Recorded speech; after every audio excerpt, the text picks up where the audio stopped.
Hey, what's up, everybody?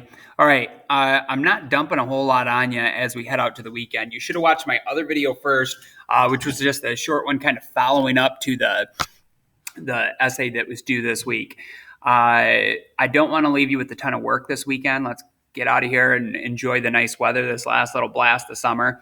But I do think I really want you to listen to this video, and I'll keep it pretty brief because I feel like 100%, no doubt in my mind, this is the most important thing I've said to you all year to date in humanities class.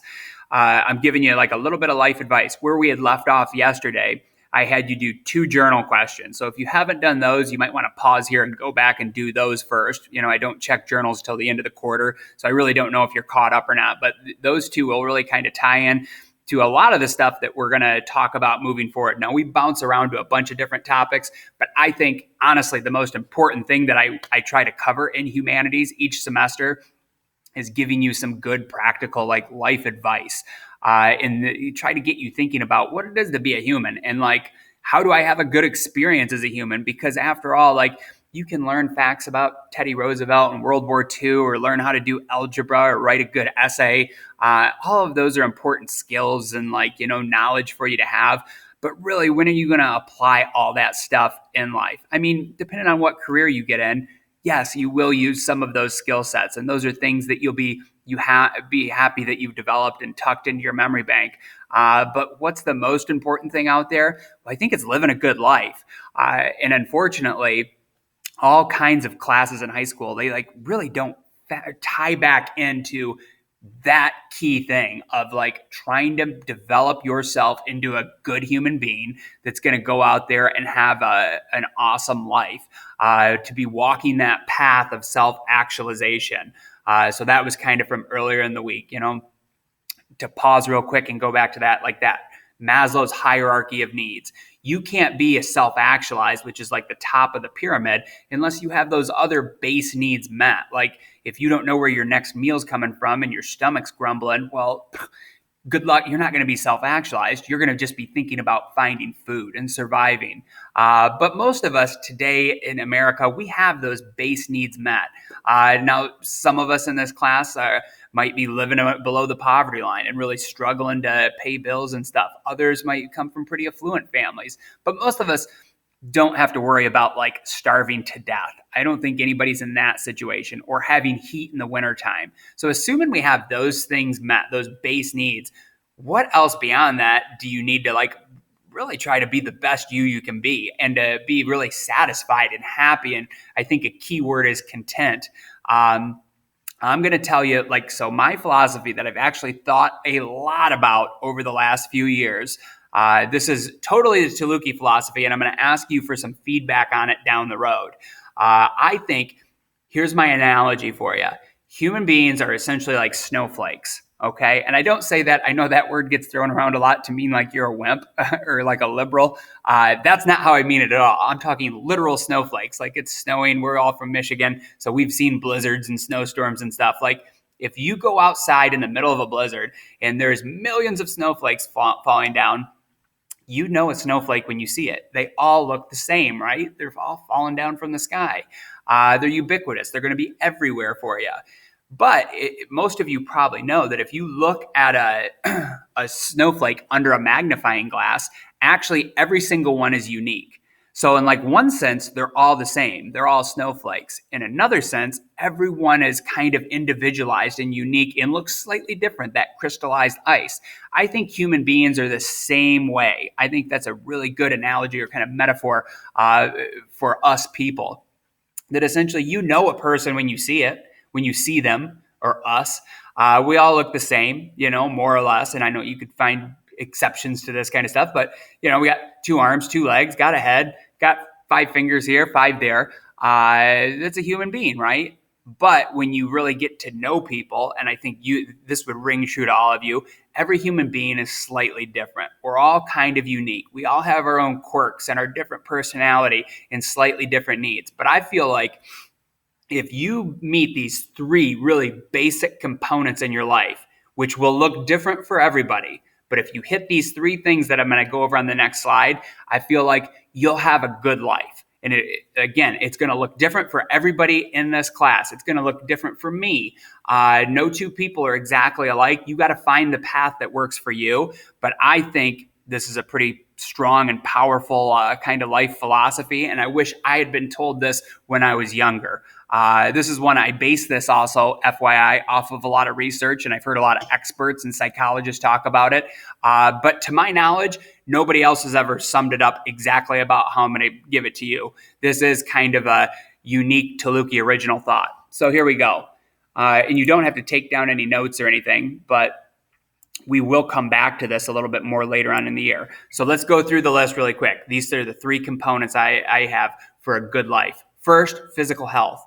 A lot of times people don't put that on their list. Some people like rate that really high, and they're all like, physical health consumes them, working out or being an athlete. Other people really ignore it a lot. What I'm saying, I'm not telling you have to go run marathons and do push-ups every day or only eat health food or anything like that, but you need to take care of your body. You only get one body to go through this life, right? You want to take care of it. Don't abuse it too much. So what I'm saying is get physical activity. Get out there, go walking, do some running. You should get, they say, based on research here, about 2 hours of physical activity a day. That doesn't mean that you're out like, sweating and like totally exhausted doing cardio, but I'm just talking even like a dog walk, going out on a hike in nature. You need to get some physical activity to be the best you can be, and you should eat good. Get off the sugar. Don't be drinking 5 Monsters a day. Take care of your body. Go see your doctor. Get your yearly physical. Overall, your body is your temple. Take care of it, because if your health fails, the next two things aren't going to matter, because you'll be in failing health and you'll have to just like be consumed with trying to fix and repair your body. Okay. So take care of your body, exercise, eating right, all of that stuff, taking any medications you might need, seeing your doctor. I think those are all key components. Number 2, social well-being. This absolutely affects all people, whether you think it does or not. You need to have your, some friends and family. Now, some of us might, we're going to do a religion unit later on. Some of us might think that we've been created by God. Other people might feel like there was a big bang and then over lots of time we evolved. I don't care which perspective you come from or which point of view you have there, but 100% human beings are social apes. We are an ape like gorillas and chimpanzees and orangutans. We're in the same family, like if you study biology at all, right? All other apes are social too. And they are, whether we evolved with them, alongside of them, or whether we were created, either way, they're our closest like kind of cousins as a species goes.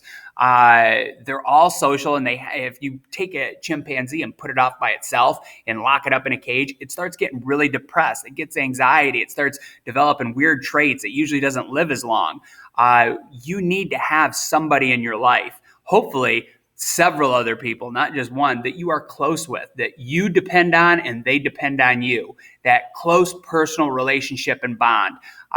People that don't have that, doesn't mean you're going to die right away or anything like that, but you are lacking. And there's a mountain of research that people that don't have close personal relationships, they do get depressed, they get anxiety, and then they start to develop health problems and whatnot. So your family and friends, that close circle of people, keep them close, man. Take care of those people. Have that mean a lot to you. You want people to be able to count on you. That makes you a more fulfilled, satisfied person.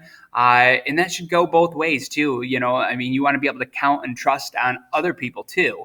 So friends and family, that social circle, if you have a good one right now, maintain it. Take care of those people. Nurture those relationships. If you don't have that in life right now, well, that's all right. I mean, it might not even be your fault, but you need to go and try to develop that. Kindle some relationships, get it going. Make some friends. They said a study that I had heard a little while ago was that they asked back in the 1960s, they pulled high school kids and asked how many really, really close, intense, bonded personal relationships do you have in your life? And the average number that was given when they looked at all of the data, if you got the mean number, it was 5. And then they've polled that again. Actually, I think I said that the wrong way. It's not all of the numbers averaged together. They just looked at all of the responses and took the one in the middle. And what was it? It was 5. Now they did this a couple years ago, and they asked high school kids in America, how many close personal relationships do you have? And the number was 0. That means that like over half the population feels like they've got like nobody that they're like super close to. That was kind of mind blowing to me. But then like you look at statistics on depression, anxiety, teen suicide, even young adult suicide, those have gone through the roof in the last year or so. So like social media and the internet, they've connected us like human beings have never been connected before. But I'm telling you what, interacting with somebody on this, I love my phone. Got a text coming in right now. Interacting with somebody there via some social networking app or texting or whatever the case may be, I have nothing against that. I'm not saying you shouldn't do that, but what we are designed, we were either created or we evolved to have face-to-face interactions and to see people and to like actually even touch other people too. Give a hug, a fist bump. You know what I mean? We're not supposed to do that today with the virus, but you need that. You need people that you're close with. You need to have FaceTime and interaction. So that's something that you need to be thinking about too. The third thing, now here's like getting to the self-actualized part. I think a lot of people can hit box 1 and box 2, number 1 and number 2, and just have an okay so-so life. All right. Like I think if you don't have 1 and 2 met, well, then you're probably going to be struggling. That's what you're going to have to focus on. But say you have the first 2 boxes met, that doesn't necessarily mean that you are like a self-actualized, functioning at peak capacity type person. This is the last one, the icing on the cake, number 3, I think. You got to have some sort of a purpose. You need to feel like you're doing something and accomplishing something with your life. Now, that looks different for everybody. I'm not telling you that you have to go to college or you have to do this or you got to be a parent or that's all crap. Anybody that tells you that kind of stuff, you're going to have to walk your own path and figure out what's right for you. But you do need to find that right job for you. And honestly, it doesn't even have to be a job like for money. I think one of the most important jobs in the whole world is like stay-at-home moms. And I mean, most of us probably don't have stay-at-home moms. I know my mom actually had to work too, but for when I was really young, she did stay at home. Man, that was a really powerful thing. And it was good in my life. Sorry, bell ringing. So anyway, like a stay-at-home mom, that doesn't necessarily pay anything. You're just at home watching the kids. A lot of people would say that's not even a job. But I'm telling you what, I don't think there's any more important job on planet Earth than being a good parent and being there for your kids. And you better believe, as somebody that is a parent now, and I'm never will tell anybody they should or shouldn't be a parent, but I am, man, that it's a powerful thing. And I really want to do right by my kids. And that gives me a very deep and rich sense of purpose, trying to be there for my kids and do the right thing as a parent. It doesn't have to tie into parenting. There's a whole lot of people I think that are self-actualized that never have kids. All right. They do walk some other path. Maybe they're in the military. Maybe they work for Consumers Energy. Maybe they're a doctor or a nurse or a teacher or whatever the case may be. They might start their own business. I don't care what it is, but you need to find something that you do with your time that you try to accomplish that gives you a sense of purpose. It could be a number of different things. You might have a bunch of things that give you purpose, but you got to have something that you can really throw your heart and soul into. So hopefully that all makes sense. Follow-up thing on, the purpose one. This is what I was forgetting to say. They actually polled Americans here. This was like within the last year. And they asked people, do you like your job? Do you not like your job? Do you hate your job? Like kind of one of those type of questions. This thing's driving me nuts. They asked that 70% of Americans, it was like 70% either hated their job or didn't like it. So I think it was about 40% said they're indifferent to it. They just go there for the paycheck. And like 30-some% of Americans said they absolutely hate their job. They just go because they feel like they have to and they have bills to pay.